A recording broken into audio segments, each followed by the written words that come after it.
बांग्ला निजेर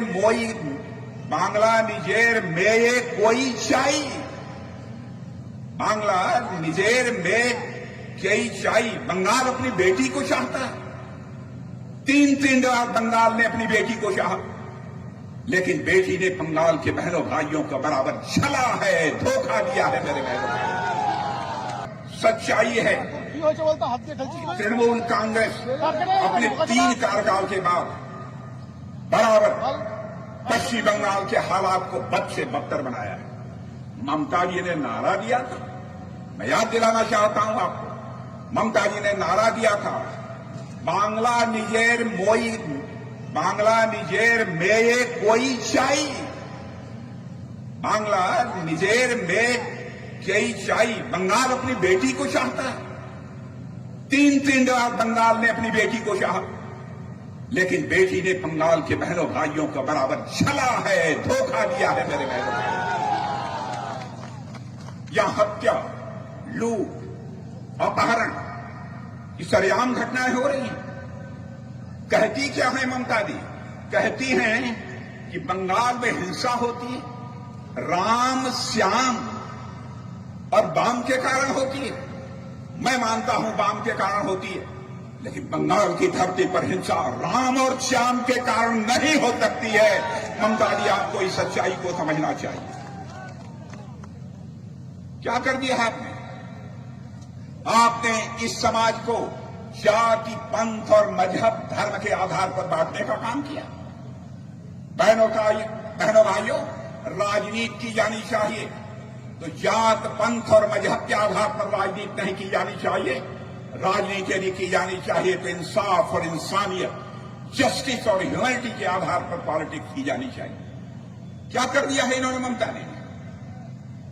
ममता जी, ऐसा आपने क्यों किया?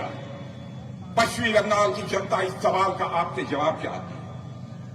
मदरसों को आपने बजट में मदरसों के डेवलपमेंट के लिए, उनके लिए 5,700 करोड़ आपने एलोकेट किए थे, लेकिन यहां के इंडस्ट्री, यहां के उद्योगों के लिए केवल 1,400 करोड़ एलोकेट किए।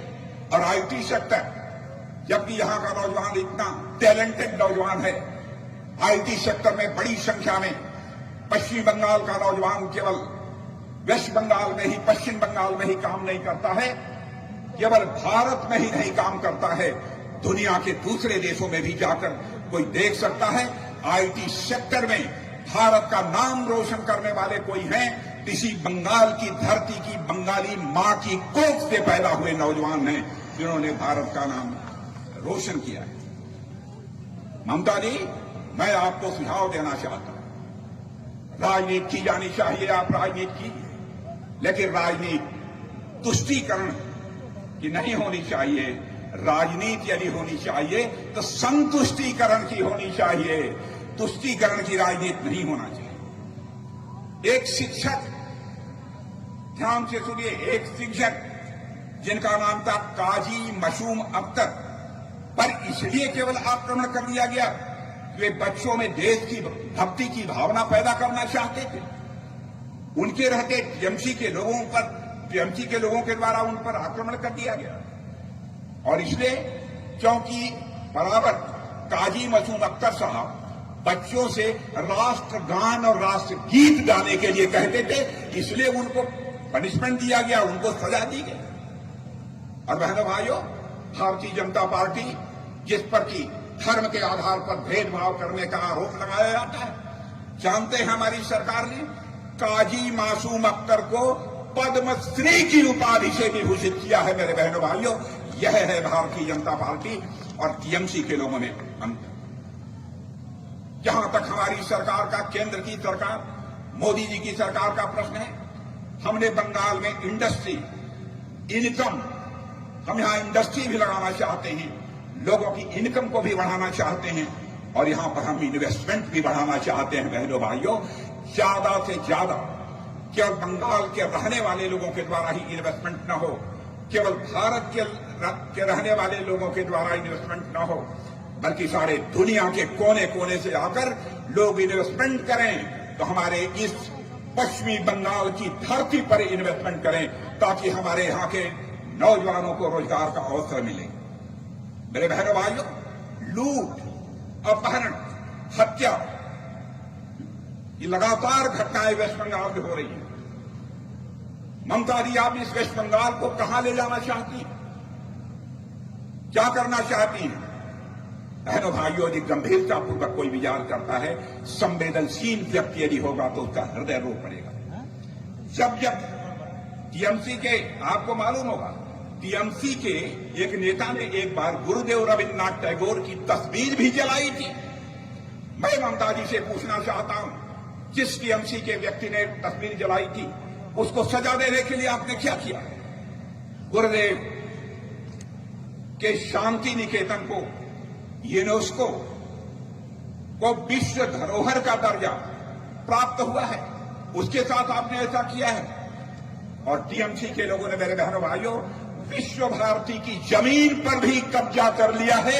इस हद तक यदि कोई जा सकता है तो टीएमसी के लोग ही जा सकते हैं। लेकिन हमारे प्रधानमंत्री मोदी जी के प्रयास से दुर्गा पूजा को, हमारे प्रधानमंत्री मोदी जी के प्रयास को, आपकी दुर्गा पूजा को, मेरे बहनों भाइयों, यूनेस्को की कल्चरल हेरिटेज की सूची में शामिल कराया गया है। इस काम को भी यदि किसी ने किया है तो हमारे प्रधानमंत्री ने किया है। 2017 में टीएमसी सरकार ने दुर्गा मां की प्रतिमाओं पर विसर्जन पर भी रोक लगा दी। इतना बड़ा अनर्थ, इतना बड़ा पाप। बहनों भाइयों, मैं समझता हूं कोई भी भारत की सरकार होगी ऐसा नहीं कर सकती। यहां के नौजवान, मैं देख रहा हूं, मैं आता हूं पश्चिम बंगाल में, बड़ी संख्या में रोजगार की तलाश में भटक रहे हैं। और यहां की आर्थिक हालत, यहां की इकोनॉमिक कंडीशन ममता सरकार ने इतनी खराब कर रखी है बहनों भाइयों, कि देश की अर्थव्यवस्था में जो वेस्ट बंगाल का हिस्सा 10% हुआ करता था, पूरे देश की अर्थव्यवस्था में बंगाल की अर्थव्यवस्था का हिस्सा 10% होता था। आज वह घटकर, मेरे बहनों भाइयों, केवल 6% रह गया है। बंगाल के नौजवान रोजगार के लिए हिंदुस्तान के दर दर की ठोकर खा रहे हैं। वेस्ट बंगाल में मजदूरों को संगठित होने का अधिकार नहीं है। मजदूरों के संगठित होने के अधिकार को भी टीएमसी की सरकार ने छीना है, ताकि वे अपने हक और अपने अधिकार की आवाज को बुलंद न कर सकें। इसीलिए उसे रोका है। मेरे बहनों भाइयों, हर क्षेत्र में भ्रष्टाचार, शिक्षक भर्ती में भ्रष्टाचार। और आपको मालूम होगा, कोर्ट को एक बार कहना पड़ा, हेरा फेरी और धोखाधड़ी इस मामले में, शिक्षकों की भर्ती के मामले में। उसके बाद भी इस सरकार को कोई चिंता नहीं है। हमसे कोई पूछे टीएमसी का मतलब क्या होता है, तो मैं कहूंगा टीएमसी का मतलब होता है total miss rule and corruption. इसी को ही हम टीएमसी कहते हैं। मेरे बहनों भाइयों, मैं यही कहूंगा, जोरा घास फूस होबे छाड़ खार, दुर्नीति थाकबे ना आर, ফুটবে এবার পদ্ম ফুল, এক নতুন বাংলা গর্বে ফুল।